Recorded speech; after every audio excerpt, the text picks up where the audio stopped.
Okay, now that we've learned how to deal with the vectors and their components, we can look at a few examples of how we use F equals ma. So I want to go through a couple of examples. A very, very simple one that everyone's familiar with, that is the gravitational free fall in a uniform gravitational field. And then we may do velocity as well. So let's do that. Before we do that, I want to clear up a couple of misconceptions about force that is often that I often see made in the community. And one of them is the idea that objects or bodies have force. Force is not something that an object has. So if we've got a sphere or a particle or an arrow or whatever it happens to be, and it's moving through the air, it doesn't have a certain amount of force in it. That's just not a thing. Forces are not contained. They're not things that can be contained. Forces, when we talk about forces, we're talking about interactions between systems. So this ball is flying through the air and it might hit a wall. And when it hits the wall will exert forces on the ball, and the ball will exert forces on the wall in accord with Newton's third law. But there's nothing about the ball that carries force. It doesn't have any force in it, and there's nothing about the wall that has any force in it.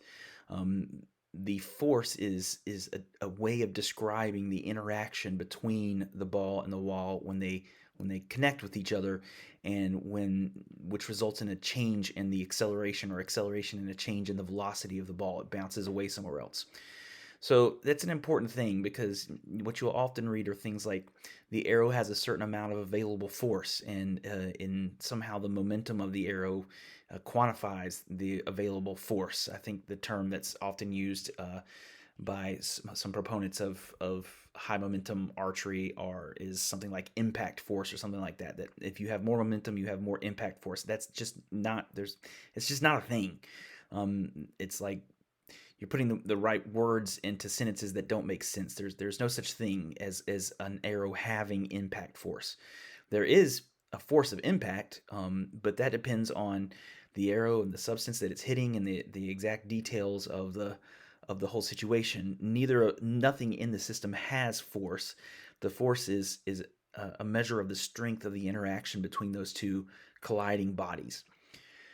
So let's with that out of the way, let's work a couple of examples using Newton's law, just to show how this is done.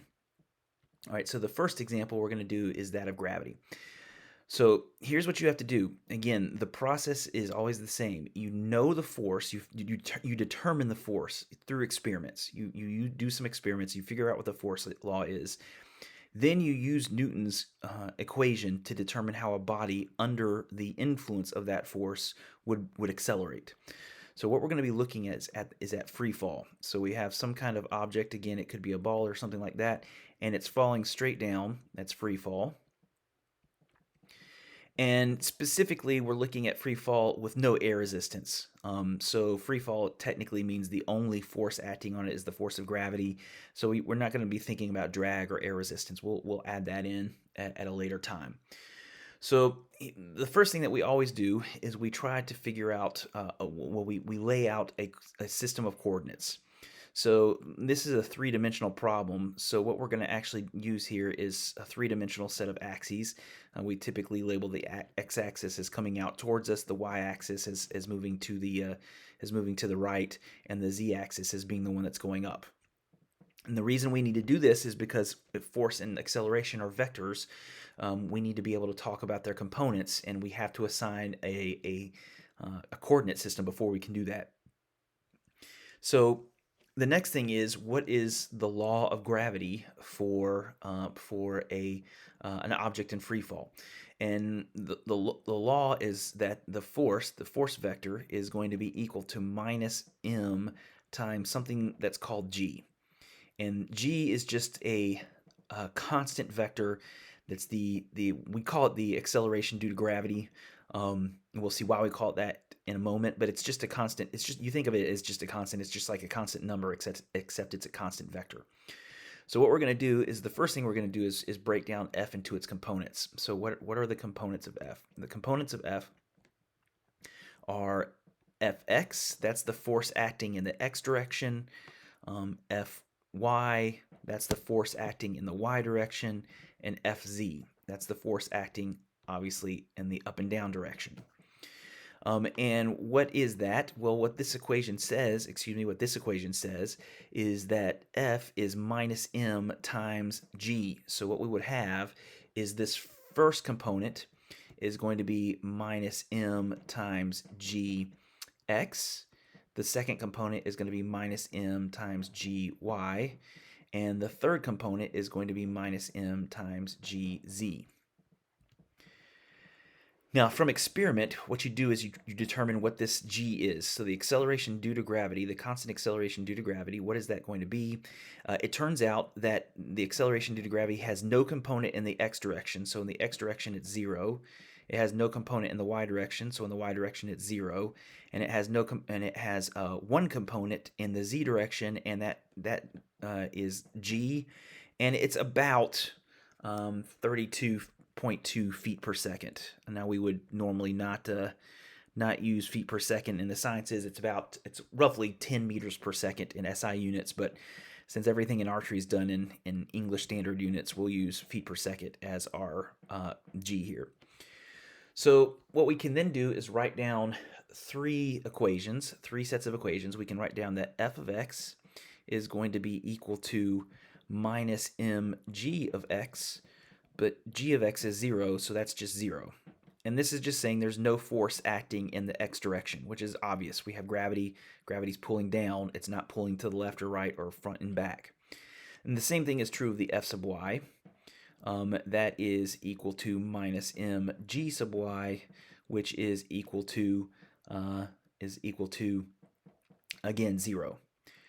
And then finally, we have f sub z, which is the force acting in the z direction, and that's going to be minus m times g sub z, but g sub z is just g. That's just something that we call g. So you all may have seen this equation before. It just says that the gravitational force is equal to minus mg, but that's going from the full vector equation of Newton. You have to go through this process to actually get to this. A lot of textbooks start here and just sort of assume that you know the rest of this. But it's really important because very often when we're working with forces, we don't work it in simple cases where multiple components just turn out to be 0. A lot of cases we have components pointing in multiple directions and you have to work with all of them at the same time. So this one's going to be a relatively easy one. But this is it. This is the force. And now we can use Newton's law. So what do we know? We know that the force is also going to be equal to m times a x, m times a y, and m times a z.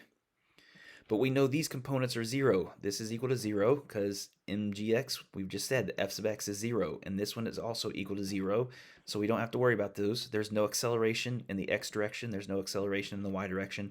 The only acceleration is in the z direction. And this one is now equal to minus mg. So here we have Newton's full equation is, for this case, is minus mg. That's the force, is equal to ma. This looks a little bit redundant, but you have to understand that these are two different things. On this side, we have the force. This is the force of gravity.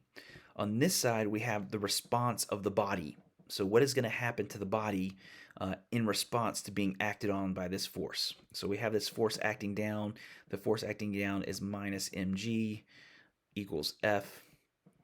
And what we want to know is if this force is pulling on this body, what will acceleration be? Now, this is the case of gravity, which is a special case. In gravity, mass cancels. And so you may have seen an experiment where if you suck the air out of a tube, you can take a bowling ball and you can take a mass of feathers and you can drop them and they both accelerate and fall at the same rate and they hit the ground at the same time.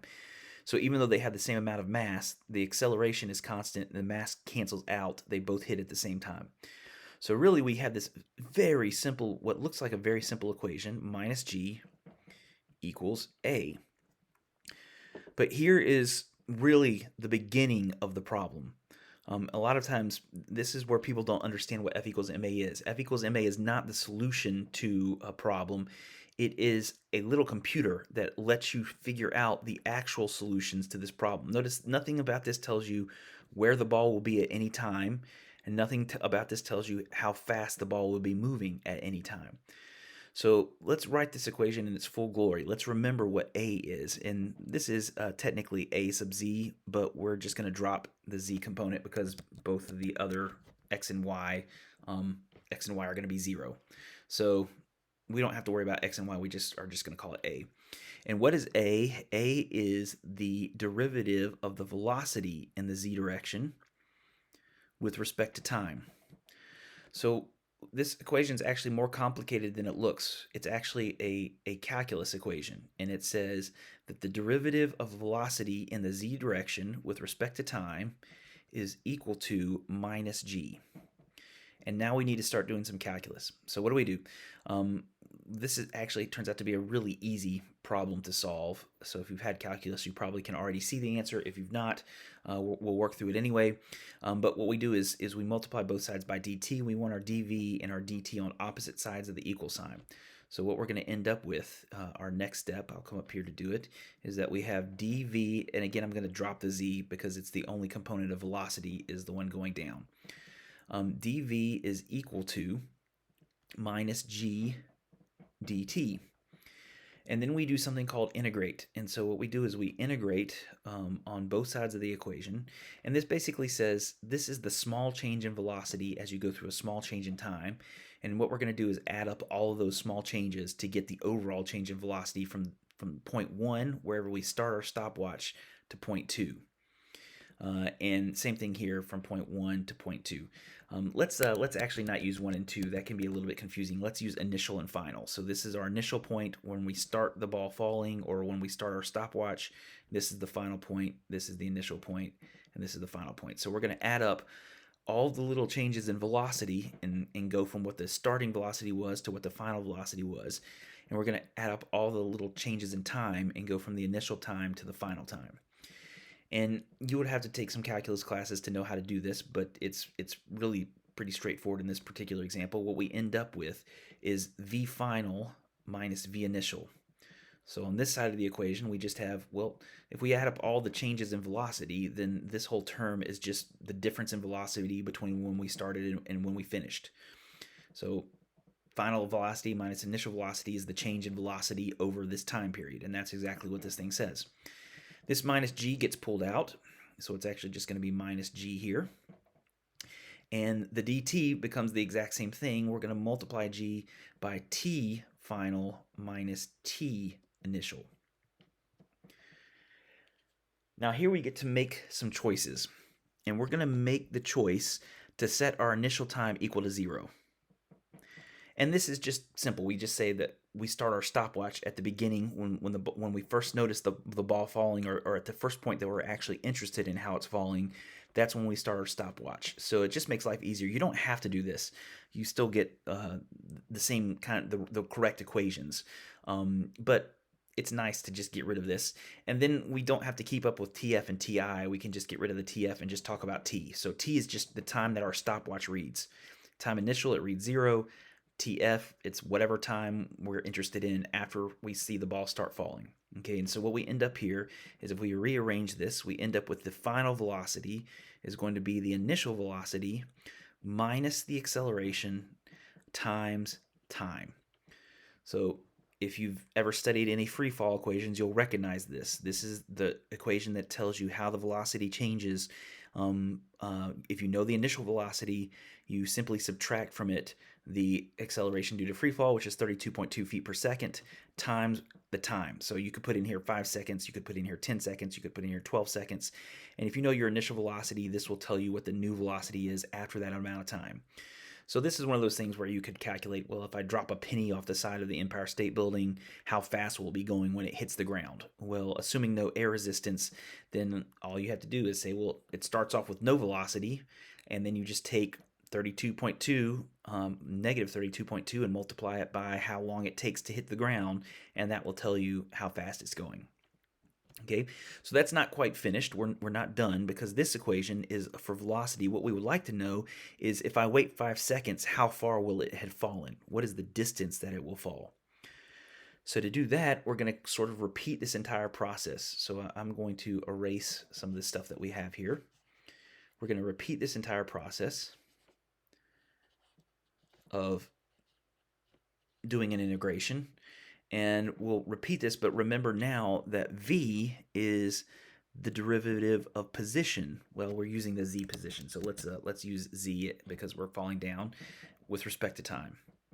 So we actually have this exact same equation. We have dz dt is equal to, and this is the velocity at time t, is equal to v initial, the initial velocity minus gt, and we'll do the exact same thing. We're going to take this dt and we're going to pull it over to this side, and then just bring it over here and multiply the whole thing by dt like this, and then we'll integrate both sides. So I integrate here and I integrate here.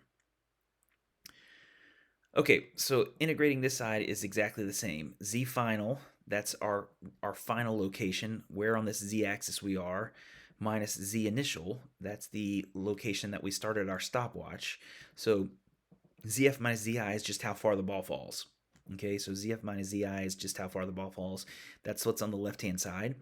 What's on the right-hand side, we have this integral. So it comes in two parts. There's a part here that is a constant term. There's no t dependence here. And then we have a part that's already dependent on time. So we'll handle the constant part first. It's very easy. It looks exactly like what we did when we had a constant g over here. We're just going to have a v initial times time final minus time initial. So again, we're integrating from our initial time to our final time. And here we're integrating from our initial time to our final time. Okay, and then we have a second term, and that second term has this gt, and what it's going to end up being, and again, you'll just have to trust me that this is the correct answer, and you'll get this from doing a little bit of calculus. The correct answer is minus 1/2 times g times, now we have a quantity tf squared minus ti squared. Okay, so this is the full equation that tells us the position as a function of free fall.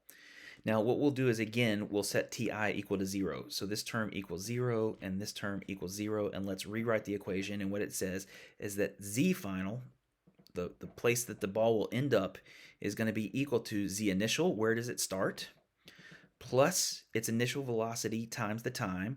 So notice the initial velocity times the time tells you how far it's going to go if it weren't accelerating. If it weren't accelerating, time times how fast is going to be where it will be if it's not accelerating. But we know it is accelerating because gravity's pulling it down, so we have to add in some more that makes up for that free fall. And so then we would have plus, except it's not plus, it's minus 1/2. So that's g divided by 2 times t squared. And again, this is an equation that you have probably seen before.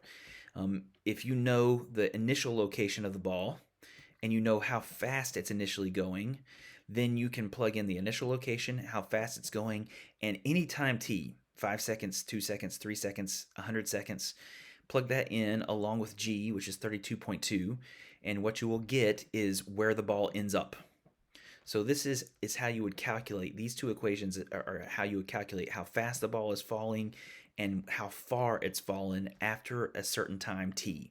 So you might say, okay, I'm on the side of this building, and I'm going to drop the penny off, and I'm going to wait for 4 seconds, and I want to know how fast it's going at 4 seconds and how far has it fallen in 4 seconds.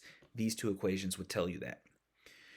So notice that's what F equals ma did for us. F equals ma was not the final solution. A lot of times people think, well, you just plug in the acceleration, you get the force out. Well, or you plug in the force and you get the acceleration out. That's a very naive way of looking at this. This is not, the job of this thing is not to just plug in simple numbers and get simple numbers out.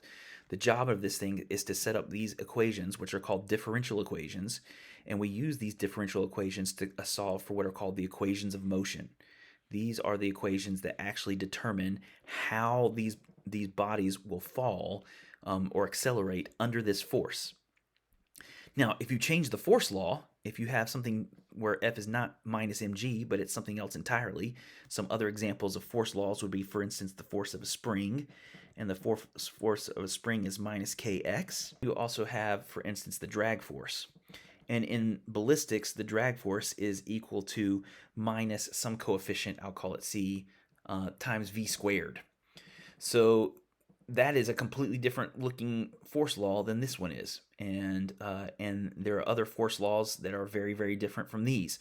And so each different kind of force law gives you a completely different set of solutions, different answers. And the way you get those answers is by using Newton's law to solve and take those force laws and solve them for the acceleration and for the velocity to obtain position and velocity as a function of time. So that's what you do with them. I considered also working through the linear drag case, which is where we have drag is equal to some other constant, I'll still call it c, times v instead of v squared. This one may or may not be important in archery. I've heard some people argue that that the arrow going through animal tissue, viscous animal tissue with blood and that kind of stuff, actually results in a force law that's linear in viscosity. So if that's the case, then this one actually would be important in archery. But I've actually already done this one, and I've done this one in a separate video. If you'll look at it, I think the name of it was using calculus to study archery targets or something like that. I can put a link to it in the description of this video below.